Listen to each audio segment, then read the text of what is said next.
Hey folks, so I just got back from the Gfinity Invitational late last night, and I felt that while things were still kind of fresh in my mind, I would do a post-event vlog of the Gfinity Invitational. And so basically what I'm going to do with this video is I'm going to start it off by actually talking about the tournament itself, talking about the results and what we can learn from the teams. I feel that's what most people kind of want to hear about, and so I'm going to take it day by day, talk about each semifinal and the grand finals, of course, and I'll timestamp it to let you know exactly what match I'm talking about if you want to look in the description below so you can get to exactly where you want to be. And then at the end, I'll talk a little bit about personal stuff, just my personal experiences from the event, and talk a little bit about what's next for me, basically. If you're interested in that, again, I'll timestamp everything to make it easy to navigate. So let's start things off with the first match of the tournament, right? The first semifinal. This was EnVyUs taking on Epsilon. And of course, coming into this event, you had EnVyUs, who had just had a top 4 finish at Bucharest, where they had lost to Cloud9, but they were able to beat, I think, like Gambit and Heroic, and so they were getting some really good form out of Apex at this event particularly, and Kenny S has been looking pretty solid, and so they were coming into an event where they were the favorites to win, right? This wasn't a big field, they weren't going to be seeing a lot of top 5 teams in the world. In fact, there weren't really any teams of that caliber there. Some top 10, top 15 teams in the world, sure. But this is like where Envy needs to take care of business coming into this event. And, they hadn't won a title since, I think, January, February this year when they won Game Show. And they had only had one other top 4 finished outside of all this, which was way back in April, I believe, at one of the DreamHack events, if I'm not mistaken. They had gotten a top 4 finish. Actually, let me make sure I'm right about that. I think that's right. Sorry, this was not supposed to be part of it, but I'm pretty sure, yeah, DreamHack Malmö in April, where they got top 4 when they lost to Navi at the beginning of the Toss and Tempo Storm. So yeah, this was an event for them to finally gain their confidence back, was what they kept saying, right? To kind of show that they would still deserve to be considered an elite team in Counter-Strike. And then you had Epsilon coming into the event, who had been like getting some cool results, I guess you could say. They're kind of like, a tier below a lot of the top pro teams, but they had, been playing some pretty decent Counter-Strike. I remember when they played against NIP back at DreamHack Summer, which wasn't too long ago, and they had played these really close games there on Overpass and Cash, I believe, where the scores were really, really close, and they had beaten Hellraisers at the event in the best of 3. Then you had the Pro Gamer event, where they had actually beaten a couple of Chinese teams. They had beaten, Vici Gaming Cyberzen. They had beaten Tyloo. I think they beat both those teams on Mirage, if I'm not mistaken, like in best of 1s. And then, they went on to beat Heroic in a best of 5 to win that event, where they 3-0'd them. So that was a really, really good showing for them to beat Heroic, a team who had certainly been coming up in the Danish scene and had a couple of cool international results. And a couple of players that had looked really hot for them as well, players like Disco Doppler and Drakeland particularly, but even Freddie B, who wasn't like big for them online, but at that Pro Gamer event offline had done really well. So this is actually going to be neat because this is, of course, a best of 5, so you think that there's certainly some maps out there where Epsilon are going to be able to pose a threat against EnVyUs. Particularly, I was thinking maps like Overpass and Nuke coming into it, but I also knew that Epsilon were pretty well versed on Mirage, so I thought maybe they might actually be able to put up a challenge there. And unfortunately, a lot of those things didn't really happen, though Epsilon, I still think, had a decent showing here, but EnVyUs did really take care of business, right? So the first map was Mirage, and Envy absolutely just crushed this map. They won it 16-5. They get 10 rounds on the T side in the first half. They're playing that aggressive mid-control style. Apex and Kenny S are going off, and they're setting the tone early in this event because they really carry this form through the entire tournament. So really, really big win for them. They had a perfect CT side in the second half. So Epsilon don't really get much going here. I mean, Draken and Disco Doppler were the top fraggers, I suppose, but no one really got rolling on this map. No one really had an impact, and it was just a very dominant win for EnVyUs. There's really not too much to say about this first one. So then you go on the Cobblestone, which was a much closer game. It winds up being actually a 16-14 win for Epsilon.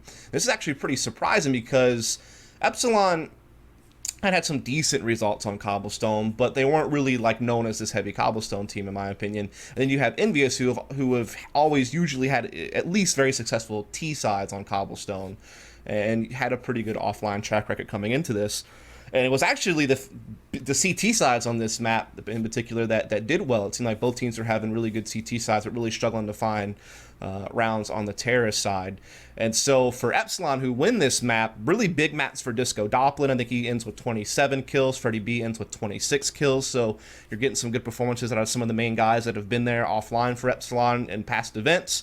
You have Happy almost gets 30 kills in this game, but it just seemed like most of those kills didn't have much of an impact. It was kind of like him stuck in a lot of 1vx situations where he might get a couple of kills, but he wasn't winning the rounds, and so it just seemed like it was pretty padded stats there, to be honest. MBK and Kenny S had an okay game, but this is actually one of the games where Apex wasn't as good as he had been throughout the rest of the tournament, which is why maybe their T-sides actually kind of struggled a little bit here. It's a very intense game, to be quite honest. Very close. It's hard for me to remember all the details, but I do remember that this game probably should have gone to overtime. I know that EnVyUs lost this really big 2v1 situation in the last round of the game, where I think Devil like overcommitted to a peak. I think this was to Disco Doppler, and dies, and then Apex has to play a 1v1 against the op from the B platform, and Disco hits like a really nice shot and wins the 1v2. So big play out of Epsilon to close the game here, 16-14, but felt like EnVyUs could have played that a little bit better and actually got into overtime and perhaps won it there and made the series shorter. But regardless, a big result for Epsilon, beating Envy, a solid cobblestone team, in this fashion. So, brilliant performance there from Epsilon. They tie up the series 1-1. And then we go on to Cash, and Cash actually is an overtime game. So again, very competitive. He had huge T-sides from both teams in this one. Epsilon was actually up 12-3 at the end of the first half. So we're thinking like maybe Epsilon's actually going to take a 2-1 lead over EnVyUs. It was looking really good. They had several map points to close the game as well, and you had Freddie B playing a great game. Rez and Barbar were actually doing pretty well, and the others weren't too far off. It was a pretty full team performance out of Epsilon here to take a pretty big lead and have it for a little bit. But when you look over at the EnVyUs side, again, it's Apex and Kenny S going off. They eventually figure things out on their own terrorist side. They're getting mid control whenever they want. They're running these great executes on both sides of the map, and they just march the game all the way back, and they get into overtime. And once you go into overtime, you have the win coming from EnVyUs. And I think this is where Devil had his ace round, where he had like a pretty nice clutch on the A bomb site to close the game. And just EnVyUs just kind of showing their mental fortitude, right? They were way down this game, and they were able to climb back into it, win it in overtime, actually make the series 2-1 in their favor instead of the other way around. And so this was really well done by EnVyUs. And then the last map is actually Nuke, which is a map that Epsilon had done very well offline coming into this event, and it's a map that EnVyUs weren't known for at all. In fact, I think that the only time they had played it offline was a loss to Heroic, a close one, at Bucharest, if I'm not mistaken. And outside of that, didn't really know too much about what their Nuke would really be like, to be quite honest. And so you're thinking that Epsilon might have a chance to actually push this into a Mat 5 at this point, since they got the win on Cobblestone. But Envy just kind of ripped through this map. They get 9 rounds in the first half on the terror side. Again, Apex is just having a great game. He's doing whatever he wants. He's able to get into secret and really cause disturbances from the lower bomb site. He's able to rush outside through mini and get into upper and open things up from there. Apex just had free reign across the map against Epsilon. It felt like he was just kind of bullying them a lot of the game. And I'll also say that MBK had a pretty good game here as well, and they sweep the CT side pretty easy to finish off the game. And so there you have it. EnVyUs take the map 3-1. They're going to move on to the grand finals. And so before I talk about the next semifinal, just kind of some parting words, I guess, for Epsilon, who get eliminated at this point. And I would say it's not a bad showing for Epsilon. I think combined with their results at that Pro Gamer LAN in July, where they had beaten Heroic and a couple of Chinese teams, and then Asus Rogue, where they beat Instant Escape, and then DreamHack Summer, where they beat Hellraisers and challenged NIP very well. It seems like they're still coming up, right? I mean, they got some good map performances here against Envy. They won a map. They got Cash into overtime. So not bad performances. I mean, Epsilon came into this event, I feel like, with no real pressure. I mean, they had just brought in Barbar on board. He's now in-game leading. He hasn't been there for that long. So I think that that they still have something going for them. Maybe they do lack still a little bit for firepower. I think tactically they looked okay. Nothing exceptional, but I thought it was fine. I think Disco Doppler and Draken are quite good players. I thought Freddie B was actually quite good. There was a couple of decent games from the other players, Rez and Barbar. But yeah, there still might be some lack for firepower. But it may also just be a situation where they just need a little bit more time together with Barbar leading and we'll have to just see what they can do in future events. But I think this is definitely a team to keep an eye on, to see if they can't break into kind of like a top-tier team, to just show how deep Sweden really is as far as the skilled players. Or it could be a situation where some of these players from Epsilon might be candidates for some of the other top Swedish teams, to be quite honest, like Disco Doppelin, Drake, and Freddie B, particularly those three guys, but mostly Disco Doppelin and Draken. You have to think would be candidates for other Swedish teams. You know, I don't know if Nip will ever make a change. They did use Disco Doppelin to stay in for a short time before they brought in Michael. You know, Godsent's having problems. Do they ever think about looking at some of these players? So that it could just wind up being like this Swedish farm team as well, is certainly the other option. So again, it's just gonna have to see what happens in time with the team, or whether or not their players get rated, or how that works out. So the next game to talk about is going to be the Mouse versus Godsent game, right? And this was actually a pretty dominant series for Mousesports. A couple of the maps were close, but of the 4 maps played, but then 2 of the 4 maps were just really dominant wins for Mousesports. So we'll start off with Cash, which was actually Godsent winning this map to start off the series. And it was a great start for Mouse in the first half. They had 9 rounds on the Terrace side. It was looking pretty good, but then Godsent come back in a big way on their own T side. They win 10-2 in the second half and winning the map 16-11. Everyone on Godsent's firing on all cylinders in this particular game, but Flusha is top fragging. You had good games from Nico, and then I thought Dennis, Speedy, and Chris J were okay, but Oscar was just way off. And this kind of sets the tone for Oscar through this event, because this was the big pickup for Mousesports. You know, this big opera coming in. He's supposed to be the big supporting cast for Nico. He's supposed to be able to be that second star on the team, to be able to bring that firepower, bring that impact to the game. And he fell really flat on Cash, the opening map of the series. We move on to the next map, which is going to be Mirage, which we know is kind of common ground for both these teams, just as kind of Cash was. And, I mean, Mousesports just crushed this game on Mirage. 16-5. They get 12 rounds off the Terrace side. Nico wins the game with 25 kills. He's doing whatever he wants. You know, he's just opening up the A-bomb site by himself, most of the time just walking up a ramp or attacking from Palace or what have you. He just seems to be having a great game. You know, Mousesports are being able to get mid-control at the same time. They're working picks across the entire map. There's just no resistance from Godsent. It seems like Mousesports were able to just exercise whatever they wanted, and they were getting it.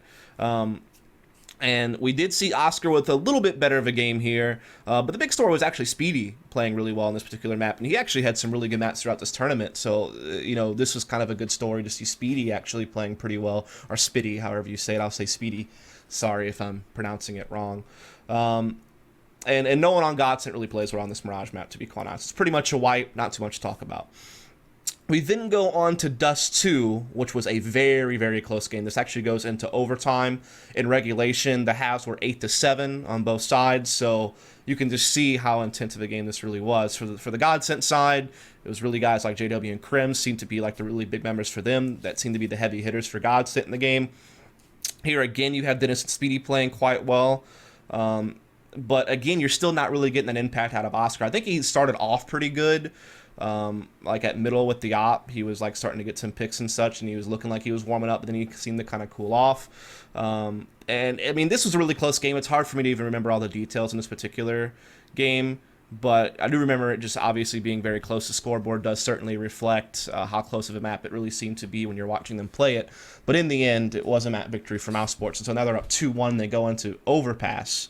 And Overpass, again, similar to Mirage, is a very dominant win for Mousesports. They get 13 rounds on the T-side in the first half, which is just unbelievable to get that big of a T-side on Overpass. I mean, Godsent just really crumbled. Outside of JW, it seemed like everyone else really struggled to find their form in the game. Meanwhile, you have a great game from pretty much everyone on Mousesports. Again, very similar to Mirage. They didn't really have to do anything crazy, right? They didn't have to break out their double op on the Terrace side like they like to do sometimes. They didn't have to break out any of their executes. They pretty much just played defaults. Nico just worked B a lot of the time. He was finding openings, no problem. You know, they were able to work their default across the A side of the map. Again, finding success pretty much everywhere they went. Wasn't much resistance from Godsent. So again, you have a 3-1 series from Mousesports, but 2 of those 3 wins were just just dominant, crushing performances, just the whole brutal, savage, wrecked, line that you want to throw in there. That's pretty much what happened here. And so basically Godsent continued to disappoint is really kind of the storyline at the end of this one. Obviously it was very disappointing. They missed out on E-League Season 2 because they got beat by alternate attacks in the qualifier online, which was like this crazy result.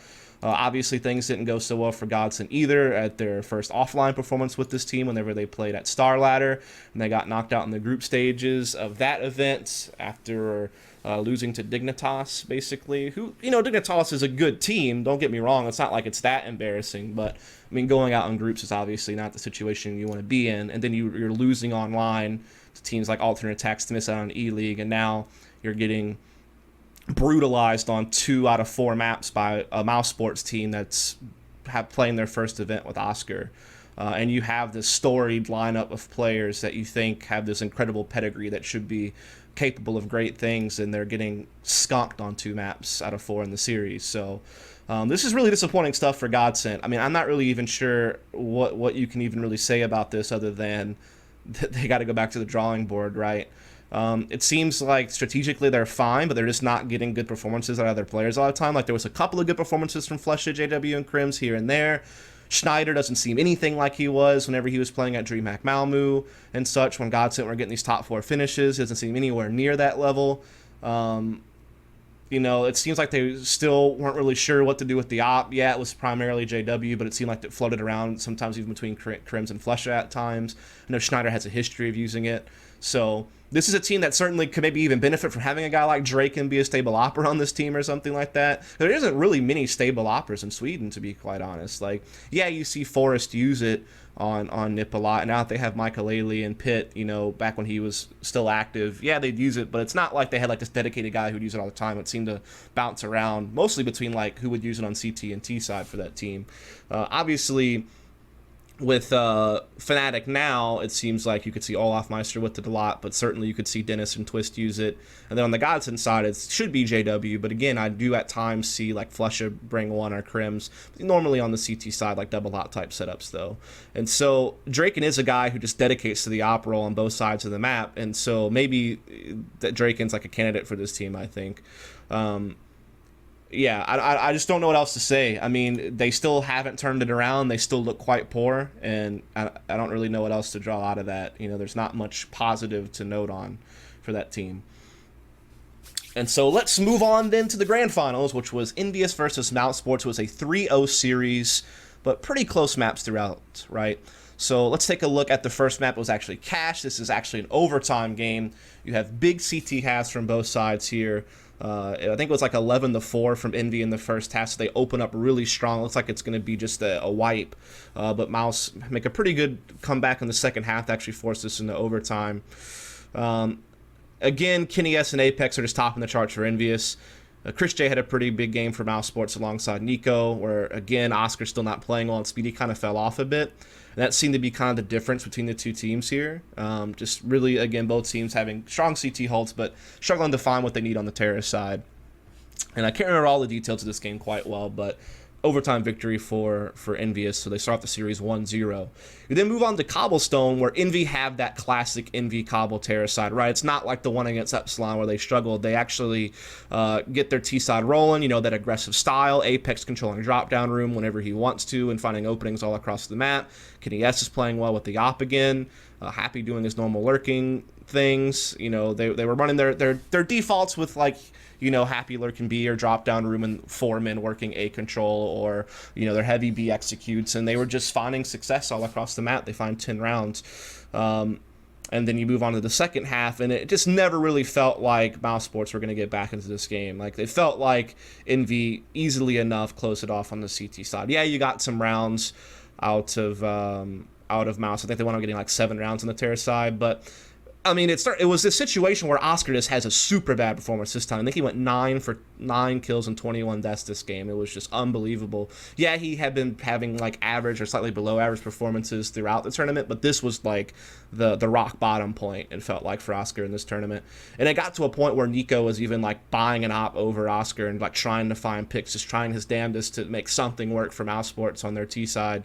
And yeah, it just didn't happen. They were trying to roll that double op T side they like to do, which is like pretty rare. I mean, a lot of teams will use double op on CT side sometimes, but usually it's not a big thing on T side cobble, except for maybe a handful of teams.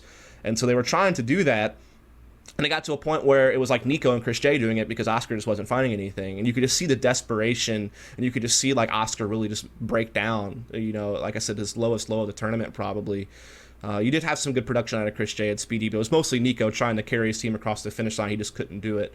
And so Envy won this map 16-12, having a more classic EnVyUs cobblestone performance. Then we go on to the final map of the series, actually Dust 2, which is quite a close game. Mousesports even open with a big CT side with 11 rounds, so it looks like, okay, like this is where Mousesports are finally kind of coming to. But then EnVyUs respond with an even bigger one. Again, it's just the Apex and Kenny S show, it feels like, throughout the entire tournament. It was that case, and it ends that way. Chris J and Dennis actually had a pretty good game here on Dust 2, but again, Oscar's off, and then Nico had his worst map of the tournament here, 14 for 24. So your two big impact players, or who's supposed to be when you're coming into the event, Oscar and Nico, both with huge off games here on Dust 2. It also felt like towards the end when they're trying to close the game or get it into overtime, they feel like really hesitant. Like I remember like the last round of the game, they killed the clock to like 20 or 30 seconds left and just tried to rush B, but they couldn't clear all their corners. So you had, I think it was Devil, like hiding in that little space when you come out of B tunnels to your left. He was like hiding in that little, whatever you want to call that space, and like stuck out and just grabbed like 3 kills, and no one even picked up on where he was. And so you could just kind of see them kind of break down mentally, even really, you know, struggling, like just choking basically to get this map, even though they had such a big lead in the first half. And so that's basically the end of the tournament. EnVyUs win 3-0. A couple of close maps, but they looked fairly in control throughout the series. It looked like they were never really in huge fear of losing it. Like even when Mousesports had big leads, the comeback came pretty quick from EnVyUs. And so we'll leave it at that. And so just some final words for these two teams that were in the grand finals. I guess we'll start with Mousesports because they're the ones who bow out in second place. Oscar did not show up. That's just really the bottom line. This was his land debut with Mousesports, and he didn't look anything like himself from when he had been playing with them online lately, or you know, his Hellraiser days. Seemed to really even lose his confidence with the op in the grand final, particularly on that cobblestone map. He even just stopped using it outright for a while there on their T side. So yeah, just definitely never really got into groove of things, and you can't harp on it too hard because it is his first offline event with the team, and so, you know, give it a couple of more events and see how it goes, if he can, like, you know, fit in better with the team as he has more time to kind of gel with them. But this was not a great debut by any stretch of the imagination. Had 2 really poor games on Dust 2 and Cobblestone in the grand finals. He's actually the bottom fragger of the entire team, I think, for the event, which is actually crazy to think that guys like Speedy and Dennis are outperforming Oscar across an event. That just can't happen. And so that's really definitely one big thing to take away from it. On the flip side of that, you can't say good performance, particularly from Speedy throughout the event, which is good news because that means that he's at least playing his role and he can help out guys like Nico putting numbers on the board. But when you have Oscar so poor, particularly in the grand final, it just kind of, you need Oscar. You know what I mean? I thought Chris J was still pretty effective this tournament, even though he didn't have his op in his hands a lot of the time. I mean, he would do it on some double op setups, but, you know, Oscar was supposed to be the main guy, right? So I thought Chris J was still found a way to actually have an impact despite not being able to use his main weapon for the first time offline. And this was actually good news because I felt like Chris J was kind of in no man's land after he gave up the op to Oscar. He's kind of playing like more of an entry fragger rifle role with Dennis, since Nico and Speedy play a lot of peripheral roles. And so I actually thought he did pretty well despite not having his main gun, which would be good news, right? Because if you think, oh, we're taking the op away from Chris J, he's still able to perform, and we get to put the op in Oscar's hands, who can have a huge impact. Problem is the Oscar thing didn't really work out. So it's actually crazy how you got kind of half of what you wanted out of it, but not the half you expected to get, right? Like, I feel like it'd be more likely that Oscar would play well at the op and then Chris J would kind of fall off a bit, but, you know, it didn't happen that way. So there's definitely still some things to work on for Mousesports, and overall a decent showing. I mean, they beat Godsent like really badly on a couple of maps, and they played some close games against EnVyUs here in the finals, but there's still certainly some work to be done on the Mousesports side, right? And then as far as EnVyUs goes, you know, they won another title, right? It's been, you know, 7-8 months since they won a title, and they finally get one. Yeah, sure, it wasn't against a bunch of top 5 teams in the world or anything like that, but, you know, they beat a pretty decent Mousesports team here in the finals to win it. Outside of just winning the event, though, and getting a title and getting a top, add another top 4 finish to their resume for this year, all that aside, I think the most important things to look at from EnVyUs are, in fact, the player performances. So seeing Kenny S and Apex play so well and have such good form is just great news. I mean, the consistency from Apex is the biggest news, probably, since he's always been kind of like a hit or miss player who, when he's on his game, can have a huge impact, but he can have these moments where he's not really much of a factor. And so to see him have such a great DreamHack Bucharest event coming into this event and then having such a good event here individually is great news. I mean, Kenny S seems to be getting back to really consistent form with the op as well. So you have a really great fragging duo there with these two. And then Happy's always going to put up numbers. It's just about whether or not they're impactful numbers. And then NBK is kind of the other guy that can have good games at times.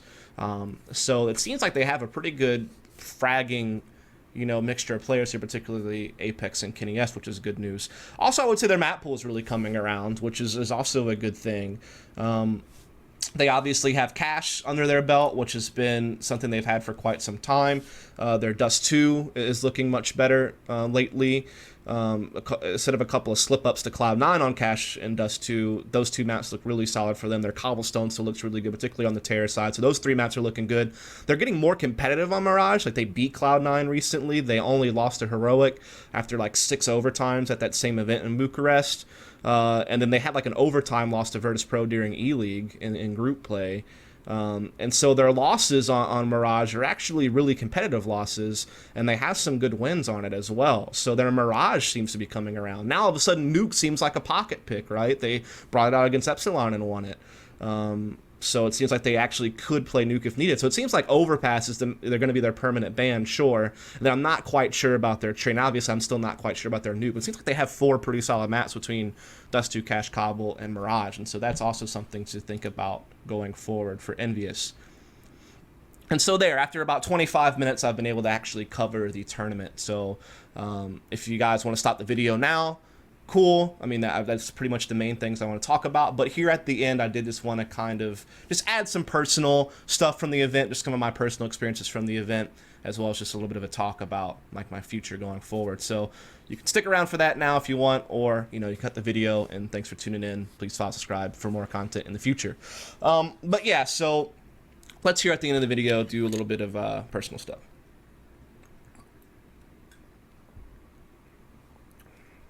So as far as personal stuff goes, really cool working with the Gfinity folks again. I had worked with them, of course, back in the very end of April when they did the Gfinity CEVO Pro League finals for Season 9, which was actually one of my first big offline event of the year. 2015, towards the end of it, I really kind of fell out and wasn't really finding much work, and then I didn't know if I wanted to keep doing work, and then I eventually got involved with the CEVO Gfinity Pro League, doing online, matches for the league in the regular season, and then I wound up getting invited to do the offline finals for that back in April. That's kind of what kickstarted everything for me this year, was that event, and so I was always kind of thankful to the Gfinity guys for giving me that opportunity alongside the CEVO guys. And so it was cool working with those guys again, right? Michael Brown, who runs a lot of the production, head of production, I think, even for the event, I thought did great. And then just thinking about all the other people involved, like Warren and Katie, going through like all the admins and other staff that I was involved with. Everyone there is just really nice, really know what they're doing. They put on a good show. And so huge props to all of those guys that I got to work with throughout the weekend for, giving me another gig. Because again, the first Gfinity event was big for me. That's what got me my first time doing an analyst desk segment. Actually, I did 2 desk segments at the Gfinity finals in April, and that's what kickstarted me to do the first week of E-League, back when they needed someone to kind of replace Thorn while he was still sorting out his visa. And so I got to do 3 days of E-League on the analyst desk, and so that was my second analyst desk gig. And so this is now my third, gig on the analyst desk. Well, I guess Northern Arena Toronto was probably my third, but I did casting and desk work. But this is my first event where I've done a desk, every single desk segment in the entire tournament, actually. This is the most desk segments in one event I've ever done, which was this Gfinity event, the Gfinity Invitational. So this is kind of my first really big analyst desk gig, it feels like, besides E-League, where I did all my work was always on the desk there, and I was kind of a hybrid for other events this year. Which I think I like doing the hybrid thing. I mean, I like being able to do a little bit of color casting and desk work, but I don't mind doing either role full time, right? Like, I don't really have a preference. If I think I'm a little bit better received on the analyst desk, and I get to play to my strengths there a bit more. But then again, I like to talk a lot about strategy and tactics, which is usually going to be something you have more time to do as a color commentator. So yeah, I mean, I enjoy both, but yeah, so cool work with the Gfinity folks, I guess, is the long roundabout answer of saying that. Outside of that, it was really great working with all the talent at this event. So Bryce Tacular was the analyst desk host. This is his first time doing CSGO. He had done a lot of work as a host and commentator in Call of Duty and Halo and FIFA and some other stuff. And so this is his first time doing CSGO. I thought he did a really good job hosting the desk here. I mean, I thought he asked the right questions. I thought he was really good at transitions and like the flow of the show and kind of keeping me and Thorn, up to speed on what we needed to know and what was coming next and all that good stuff. So, I thought he did a really good job for his debut in CSGO. I'm not sure if he'll do more CSGO stuff, but I thought he did a really good job. Obviously, working with Thorn is always great. Like I said, I had done a couple of desk segments with him at the last Gfinity event with Sivo back in April, but I had never worked like just the whole event with him where we're on the desk with each other the entire time. So that's kind of a new experience because Thorn actually was great for critique. He would come to me between segments and, tell me, hey, you need to work on your talking speed. You need to slow down. We have plenty of time to talk. You're going to execute your ideas better if you just slow down because you're going to have more time to think mid-sentence. And so just work on your speed. You're talking a little bit too fast. And it was just great getting insight like that from someone who's as experienced as Thorn is. And I thought we played off of each other really well on the desk because Thorn could focus on the pick ban phase. He could focus on the historical context, on player narratives and things like that, while I could take an aside to talk a little bit about strategy and tactics before maps would start. Kind of give you an idea of what styles you would see or what strategy you would see used on the map before the map went live. And so we could kind of focus on different topics, or he could kind of focus on one team's players and I could focus on another team's players, so we could like cover both teams, just whichever one. So I thought we bounced off each other pretty well. Obviously the banter was there. I was mostly just on the receiving end of the banter, just being the butt of the joke, which is fine because it's still entertaining for everyone out there to just get wrecked by Thorn on the desk. But there was a couple times where I had a little comments as well that were kind of funny, I thought, and Bryce chimed in on that as well. So we had some banter, and then we had some really good analysis. It was one of these events where you actually got a lot of time to talk on the desk, whereas a show like E-League's a little bit more streamlined, a little bit of a tighter show. You usually you get into the matches a lot faster, which is totally fine, right? You have a schedule you have to hit, especially whenever you're trying to do TV. Whereas this event, we had a lot more time to do our desk segments. And so that's really cool because it gives us more time to kind of share with you information, go a little bit more in detail about the analysis, and just give you a little bit more context for the match you're about to watch. And this is actually the most time I think I've ever had on a desk was these segments at Gfinity. And so I felt like, all the notes I had taken, all the research I had done, I was able to put it to use, which it feels fulfilling when you get to do that, rewarding when you get to kind of put everything that you've been working on out there in the open. And so hopefully you folks enjoyed it. I actually need to go back and watch the recordings of my desk segments, like go look at the VODs of the games and actually look at the segments, because I actually don't know how well they went. They felt good. I think the first day I felt a little bit off, but I think, the second semifinal between Mouse and Godsent and then the grand finals between Mouse and EnVyUs, I felt like I had found my rhythm and was doing pretty good. But I need to go back and listen and see if that's in fact the case, do some self-analysis, some self-critique, and get that going. Outside of the people I work with directly, this is actually the first time I ever met Pansy was actually at this event. We had talked a little bit online, I think, here and there, and obviously I know her work. This is actually my first time meeting her, so that was really cool to meet with her. We actually sat down after the finals and had a good little discussion for about half an hour together, because a lot of people had actually went home directly after the finals, because a lot of them were UK, so they were just taking train rides, which, was really easy for them to do. And so, yeah, it was like just me and Pansy left at one point, and we actually sat down and had a couple of drinks for about an hour and just kind of talked about things pertaining to our jobs in esports. And it was really cool just being able to speak with her. She's a really cool person, obviously a good commentator. And so, props to Pansy, because she was really cool to talk to and meet for the first time. Obviously, Metis is someone I know pretty well. We talk online quite often, and we worked together at the last Gfinity event, and we've done some online stuff together as well. I think at this event he just continues to prove he's one of the best commentators out there, especially play-by-play. So, props to him for doing another great job, and hopefully you see more of him. And again, he's always really cool to talk to and hang out with as well. We have some cool jokes that we like to share with each other. And we have a pretty good relationship, I think. Metis is probably one of the guys I talk to the most on a pretty daily basis when it comes to CSGO talent. And so it's really cool to see him again. And then James Banks, I didn't really talk to him too much, but he does a good enough job hosting, and he seems like a pretty nice dude. So I think that covers pretty much all the talent stuff. And, okay, a couple of funny stories to share with you guys from the event. So, because I know people always like to hear funny stories from events whenever they're watching vlogs or something like that. If this is just me killing time at the end, I probably could have cut the video now. But a couple of funny stories.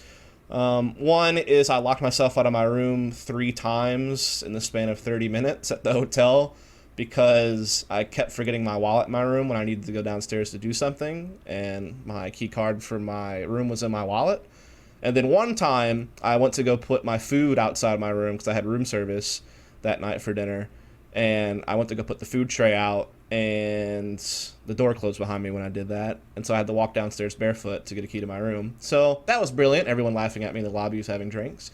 Then the other funny story is during the grand finals, and this is just shit you'll never hear about a lot of the time, but things can sometimes go horribly wrong. You just don't even know it went horribly wrong because it gets saved right before it ruins everything. Is during the grand finals, in between, I think maps 2 and 3, there's 20 seconds left on the countdown timer before we're gonna go live for our desk segment, and I pulled my microphone cord out because like the headset we have.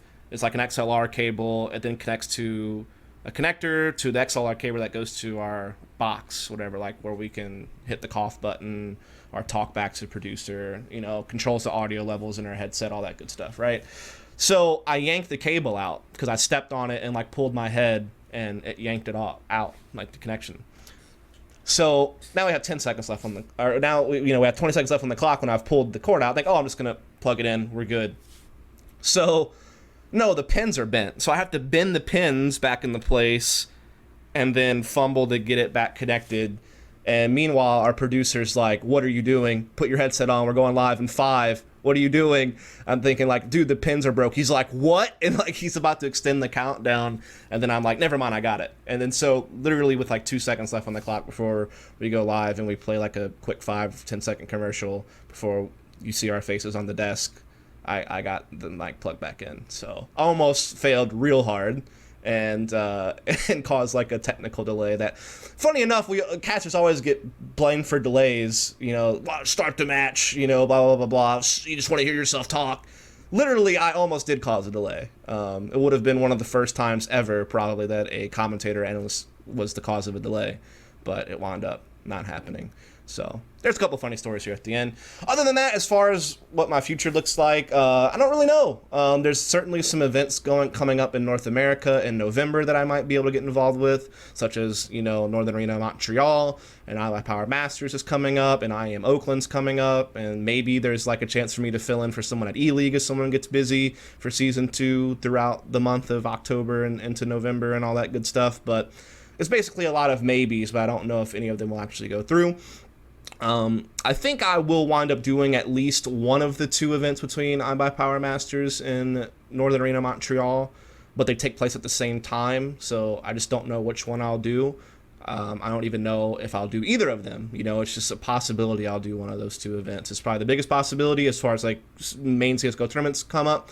As far as other just gigs go, I might actually have one coming up really soon, like a little fun gig that isn't related to like a serious CSGO tournament. But can't talk about that yet. So yeah, just kind of trying to stay positive, just keeping my work up, keeping my research up, going through my VODs to look at what I've already done and try to pick out things I've done wrong and need to work on. Like I said, I need to watch the VODs from this event for my desk segments. And so yeah, that's basically my future is a big question mark, right? It always is as a freelance worker. You just have to wait and see what events you can get involved with. But definitely still pursuing it. I think this event kind of revitalized me a little bit because I know the Toronto event went kind of kind of rough at certain points, whereas this event went smooth the whole time for me, and it felt good. So it kind of just revitalized me, I feel like this event did. So yeah, I'm just going to keep my nose to the ground and keep working and see what I can get involved with. So yeah, that's going to do it for this video. I know it wound up being actually a lot longer than I expected, but I covered a lot. And like I said, I'll put topic timestamps down below so you can focus on what you want. And yeah, there you have it. So thanks a lot for tuning in. Follow, subscribe for more content. Thanks so much.